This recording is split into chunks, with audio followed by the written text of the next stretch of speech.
Hey guys, welcome back to the channel. Austin here with another video, and in this video I'm going to be talking about the FIRE movement. What is the FIRE movement? Is it something that's applicable to you? Should you be doing it? What are the pros and cons of it? We're going to dissect and really get into the FIRE movement in this video. As always, I've got a few notes down below here, so if you see me taking a look at those, that's what I'm doing to make sure that I give you all of the content, everything you need to know about the FIRE movement, and really looking at whether or not this is something that is right for you. Is it something you should be doing? I think that there are definitely pros and cons to the FIRE movement. We're going to talk about that, but we're also going to really talk about even if you don't feel that the FIRE movement is right for you, definitely stay till the end of the video, because really when I'm talking about the FIRE movement, there are absolutely things that you can take away from the components or the basics or the kind of the overall, everything about the FIRE movement and apply, right? So there's always some good golden nuggets that you can use for yourself to move your financial independence further. And that's really what this video is about. It's what my channel is about. Again, my name is Austin. I'm here to bring you videos pretty much every single day talking about how you can invest better, plan better, do more with your money, achieve financial independence faster, earlier in your life, and just ultimately live a better life. That's what I'm really here to do. So if you haven't already done so, please consider hitting that like button below. It really helps my channel out, and definitely subscribe. So let's get into it. What is the FIRE movement, and is it something that's right for you? Here we go. Okay, so the FIRE movement stands for Financial Independence, Retire Early, in quotes, okay? Financial Independence, Retire Early. That is what the FIRE movement stands for. It came about in the 1990s, and it's been talked about quite a bit. People like Dave Ramsey and a lot of people have talked about it, and there's definitely pros and cons of it, okay? So really what it is it's a movement, it's a plan to help you achieve retirements in, maybe even your 30s or 40s, okay? So yes, that is an extremely aggressive retirement age, right? Instead of your normal 65 plus retirement age, the FIRE movement is all about helping you achieve retirement in your 30s or 40s. Is it achievable? Is it attainable? I don't know. It's pretty aggressive. To do that, you literally have to save north of 50+% of every single dollar you make, starting really when you start working, right? And you've got to do other things like invest and things like that. So is that attainable? Is that achievable? I think for some people, sure it is. It absolutely can be achievable. But I think that you have to be a very disciplined person, and it has to really be right for you. But again, there are things of the bones of the FIRE movement I think that you can apply. So don't turn me off right there if you're like, oh my God, Austin, I'm not going to achieve 30 or achieve retirement in my 30s and 40s. Oh, by the way, Austin, I'm already in my 30s and 40s, so thus I don't really care. No, stay with me, because there's definitely some things that you need to think about as it relates to the principles of the FIRE movement that you can take away and apply. Okay, so let's continue to get into that.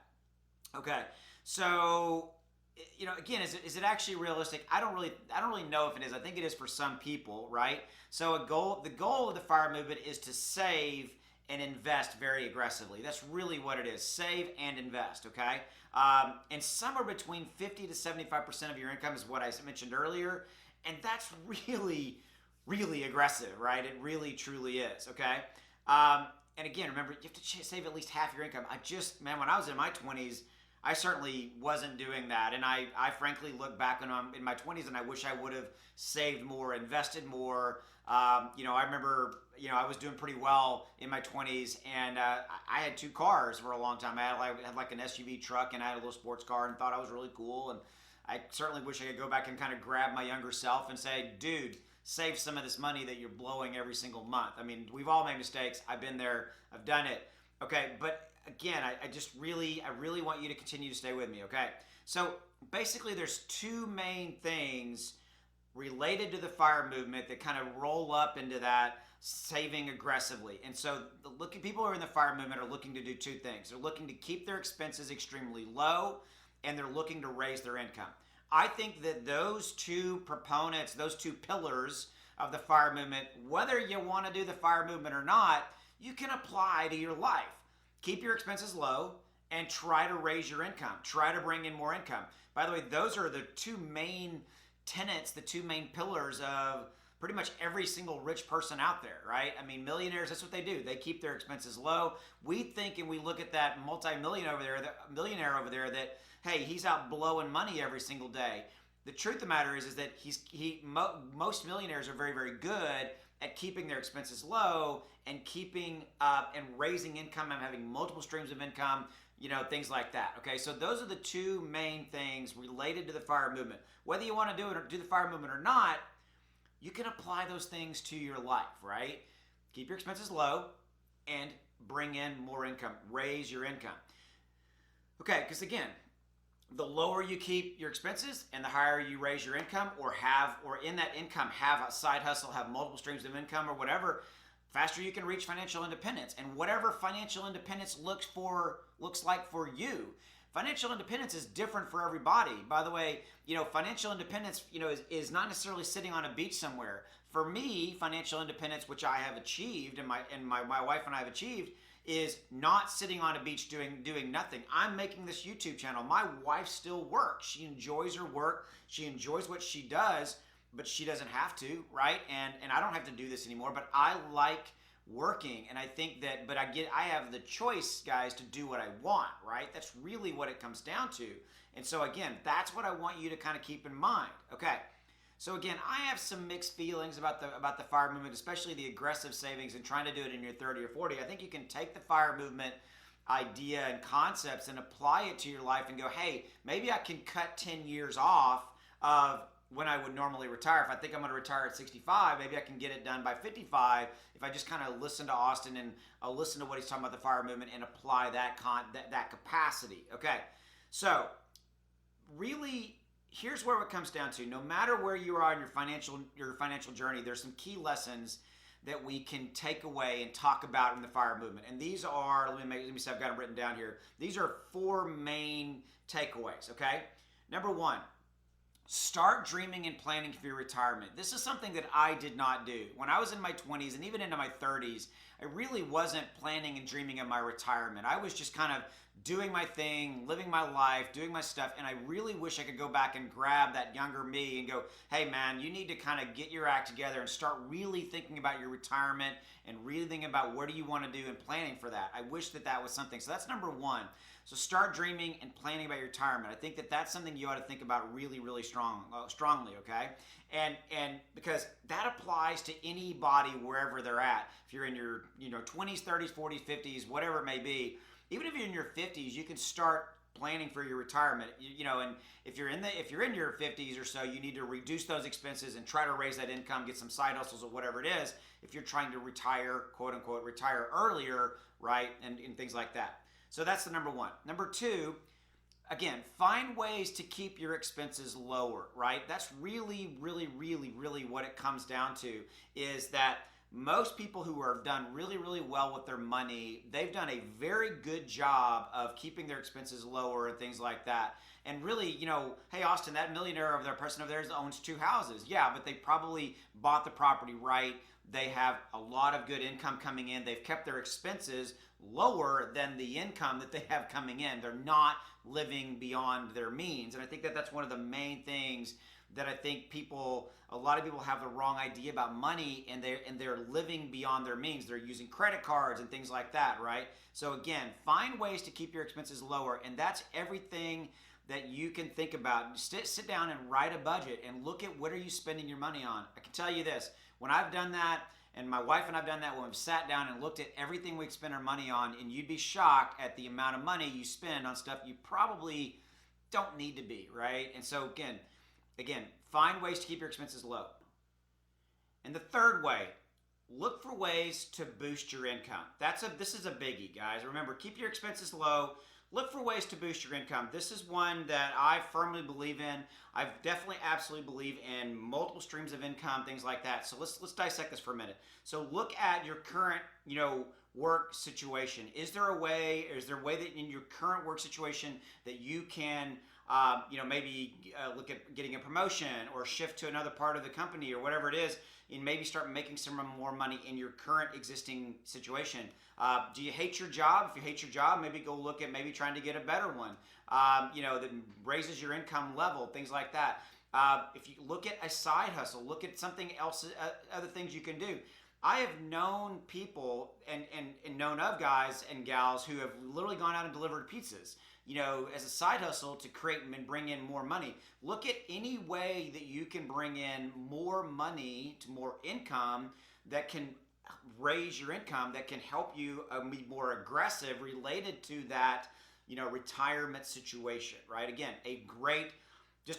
regardless of whether you're going to do the FIRE movement or not, something you always should be looking at ways to boost your income. This is something that I truly believe has been kind of one of the secrets to my own personal success, is that I've always believed in multiple streams of income, and so in our situation, my wife works, she does very well. I've always, I've built and sold a couple of companies, and I've always believed that you need to have multiple streams of income to be, more financial independent and just do better over the long term, okay? So the fourth thing is a biggie. Make saving and investing a priority. At the minimum, you should be looking at investing 15% of whatever your net take-home pay is in a given month and a year. That's a minimum. 15% should be a baseline. If you can be doing more than that, you're setting yourself up for success later in life, right? So 15% should be the minimum. But again, saving and investing, and again, I wish I could go back and grab the 20-something, the 30-something me who was spending a tremendous amount of money on stuff that I didn't need to. Again, I was big into cars, and so I always had an SUV or a truck, and then I always had a sports car. And by the way, I had leases, which I'm not a huge fan of, and then I bought the car on installment payments, right? And again, I wish that I could go back and grab the younger me and say, dude, you don't need to be doing that. You need to be buying a car that's a couple of years old and paying cash for that so that you're not paying the interest and things like that. Saving and investing is one of the most important things that you should be doing to help set yourself up later in life, right? And overall to be providing better for your family, etc., right? And so again, saving and investing is a priority, huge priority. So I want to kind of talk about this, two more things. Why the FIRE movement may not be for everyone. There's one. I've already talked about it, income. There's this main kind of, one of the main proponents or pillars of the FIRE movement is this income block, right? And raising your income. Well, to truly retire in your 30s and 40s, you pretty much need to be making a six-figure income. You pretty much got to be. You got to be making over $100,000 a year. And that's not everybody, okay? That's just simply not. So I think you got to be honest with yourself. You got to look at yourself in the mirror and go, hey, is that me? If you're not currently making a six-figure income, again, look for ways to improve that. Try to get yourself to that six-figure, that $100,000 plus income level, and then, again, try to save, right? But that six-figure range, I think, excludes some people. Now, if you're one of those people who doesn't make six figures, whatever you make, you're making below that, you're making five figures, you can still do what we talk about in here, right? You can still save and invest and reduce your expenses and go out and get some side hustles and things like that. You can still do that, okay? But I think that six-figure thing really cuts some people out of the mix. But again, don't let that disqualify you or get you down. You can take what we're talking about, apply it, and set yourself up for success in the long run. And I want to end on this note. Guys, don't mess with credit cards. There's discussion, and there's kind of people who are kind of in the FIRE movement, and they say, hey, you can use credit cards in the FIRE movement and things like that. I don't get that, okay? I truly don't. I think that credit cards are a mistake. I've had credit cards. I think most of us have. I've had credit card debt. We've all been there, done that, and I haven't for a long time. We pay cash for everything. We go buy a car, we pay cash for it. We want to do something, we want to buy something, we want to take a trip, we pay cash, okay? And I think that the truth of the matter is that credit cards are a trap, and they are just crazy. There's I think part of the reason people in the FIRE movement, they talk about credit cards is points and rewards and all. That's all junk, man. I don't get it, okay? So I'm going on record saying don't fall in that trap of credit cards, okay? Let me give you some stats. The average U.S. millennial is carrying a credit card debt of $27,900 already. $27,900 in credit card debt. Let me tell you this. It's impossible to save and invest. If you have over almost $28,000 in credit card debt, you are paying a tremendous amount of interest on that every single month, just servicing the debt, not to mention trying to pay off the principal. I mean, it's crazy, okay? It's not a recipe for financial success. Stay away from credit cards. Please stay away from them. Let me give you one more stat. If this is crazy. I wrote this down just to make sure I get this right. If you pay with credit, you will spend 4 times the amount of more money on a given month or given year. Think about that versus cash. So if you pay with cash, let me flip it. If you pay with credit, you're going to spend 4 times the amount you would have done if you had saved and waited to pay cash for whatever it is you're trying to buy. 4 times, because we all know that, and I'm guilty of this back in when I was my younger self, is that you don't really think about it. You know, when you go out and you're doing that little $50 dinner or that $30 for this thing at the store, $20 here, $70 here, $80 here. I can tell you, and you're probably the same, when I would open up that credit card statement, I'd go, how the heck did I spend $1,000 this month or whatever it was? You lose sight of it and you lose kind of vision of it, and it's just an obstacle. Don't do it. It's a trap, okay, guys? So I'm going to wrap it up there, and I'm going to tell you that the FIRE movement may not be for you. It may not be, but that's okay.